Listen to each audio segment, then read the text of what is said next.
In part A, we change spatial capacity in a CNN. Now we move to sequence models. Here, the key question is different. How does memory capacity and sequence length affect learning? RNNs process data step by step. This creates an order bias. The model assumes order matters. Unlike CNNs, which aggregate locally, RNNs carry information through time. This is our baseline sequence model. Notice that hidden size is explicitly defined as a parameter. Here, the LSTM layer receives that hidden size value. This number controls how large the internal memory state is. A larger hidden size means the model can store more information at each time step, but it also increases parameter count and compute cost. When we change hidden size above, we directly change the model's memory capacity.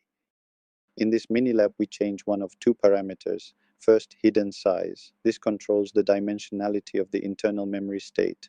Larger hidden size means more representational capacity. Second, max sequence length. This controls how many time steps the model must process. Longer sequences mean information must be carried across more steps.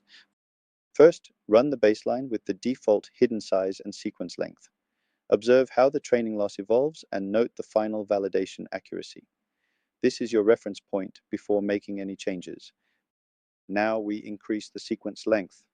The model must process more time steps. That means information has to be carried further. Notice how convergence may slow down, the loss may fluctuate more, and training may take longer.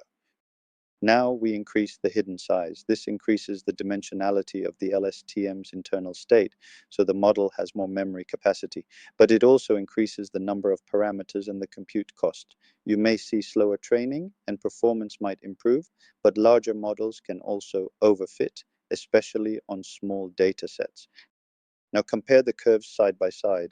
In the baseline setting, training accuracy increases steadily and validation accuracy improves moderately. When we increase the sequence length to 200, learning still progresses, but it requires more computation and convergence does not dramatically improve. When we increase the hidden size to 128, training accuracy rises slightly more, but the gap between training and validation can start to widen. This illustrates the trade-off. More capacity may help, but it comes with higher compute cost and potential overfitting. Notice that sequence models are inherently slower because they process inputs step by step.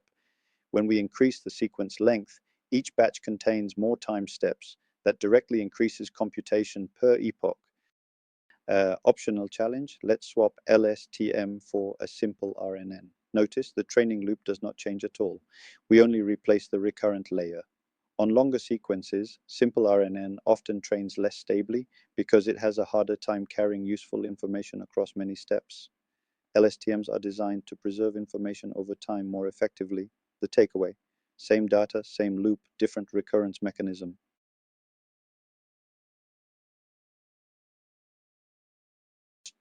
After your runs, answer 3 short questions. First, what changed when you increased max len?